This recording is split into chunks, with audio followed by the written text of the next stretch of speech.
ஆண்டவர் உங்களோடு இருப்பாராக. ஆன்மாவோடும் இருப்பாராக. புனித யோவான் எழுதிய தூய நற்செய்தியிலிருந்து வாசகம். ஆண்டவரே மாட்சி உமக்கே. அதிகாரம் 14, இறை வார்த்தைகள் 1 முதல் 6 முடிய. யோவான் நற்செய்தி அதிகாரம் 14, இறை வார்த்தைகள் 1 முதல் 6 முடிய. இயேசு தம் சீடரை நோக்கி கூறியது: நீங்கள் உள்ளம் கலங்க வேண்டாம். கடவுளிடம் நம்பிக்கை கொள்ளுங்கள், என்னிடமும் நம்பிக்கை கொள்ளுங்கள். என் தந்தை வாழும் இடத்தில் உறைவிடங்கள் பல உள்ளன. அப்படி இல்லையெனில் உங்களுக்கு இடம் ஏற்பாடு செய்ய போகிறேன் என்று சொல்லி இருப்பேனா? நான் போய் உங்களுக்கு இடம் ஏற்பாடு செய்தபின் திரும்பி வந்து உங்களை என்னிடம் அழைத்து கொள்வேன். அப்போது நான் இருக்கும் இடத்திலேயே நீங்களும் இருப்பீர்கள். நான் போகும் இடத்துக்கு வழி உங்களுக்கு தெரியும்.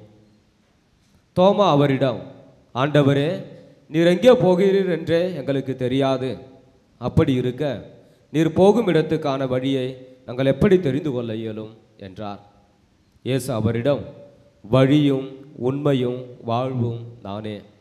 என் வழியாய் அன்றி எவரும் தந்தையிடம் வருவதில்லை என்றார். ஆண்டவரின் அருள்வாக்கு.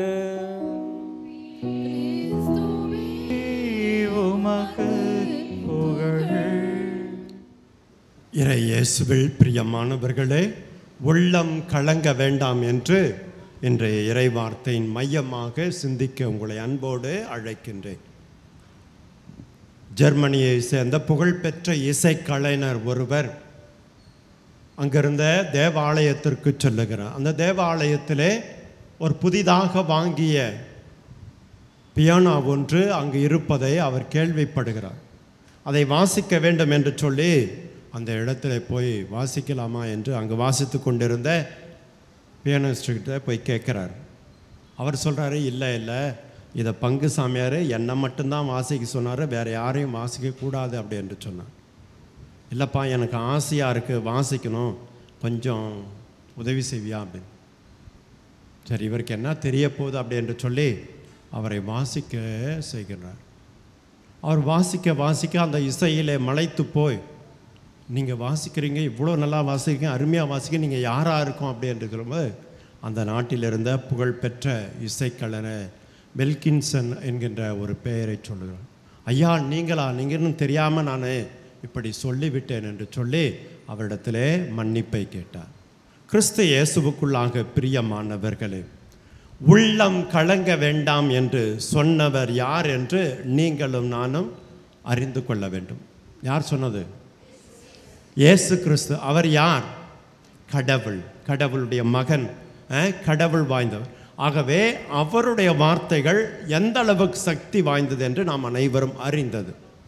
ஆகவே இந்த இயேசு கிறிஸ்து தான் நம்மிடத்தில் சொல்லி இருக்கிறார் என்று திருத்தூதர்களால் ஏற்றுக்கொள்ளவில்லை, அவர்கள் புரிந்து கொள்ளவில்லை. ஏனென்றால் இயேசு அற்புதங்களையும் அதிசயங்கள் ஒரு பக்கம் செய்தாலும் கூட, இயேசு நான் பாடுபட போகிறேன், நான் மரிக்கப் போகிறேன், நான் சிலுவையில் இறக்கப் போகிறேன் என்று சொல்லுகின்ற போது அது அவர்களால் ஏற்றுக்கொள்ள முடியவில்லை. ஆகவே தான் ஆண்டவர் சொல்லுகிறார்: உள்ளம் கலங்க வேண்டாம், கடவுள் மீது நம்பிக்கை வையுங்கள், என் மீதும் நம்பிக்கை வையுங்கள் என்று சொல்லுகிறார். கிறிஸ்துவில் பிரியமானவர்களே, நிறைய சமயங்களிலே நம்முடைய குடும்பங்களிலும் கூட பிரச்சனைகள் வருகிற போது, துன்பங்கள் வருகிற போது, கடவுள் இருக்கிறாரா என்ற கடவுளுடைய பிரசனத்தை குறித்தே நமக்குள்ளாக கேள்விகள் விழும். அப்போதெல்லாம் இயேசு ஆண்டவர் சொன்ன வார்த்தைகளை நீங்கள் உள்ளத்திற்குள்ளாக நினைத்து கொள்ளுங்கள். நம்பிக்கை உள்ளம் கலங்க வேண்டாம், என்னிடம் நம்பிக்கை கொள்ளுங்கள், கடவுளிடம் நம்பிக்கை கொள்ளுங்கள். ஏனென்றால் இந்த கடவுள் உலகத்தில் இருக்கிற எல்லாரையும் விட பெரியவராய் இருக்கிறார். அவர் உன்னத கடவுளின் மகன் எனப்படுவார் என்று மரியாளுக்கு கடவுளுடைய தூதர் இப்படியாக அவர் உன்னத கடவுளுடைய மகன் எடுப்பார், அவர் பெரியவராயிருப்பார் என்ற வார்த்தை சொல்லப்படுகிறது.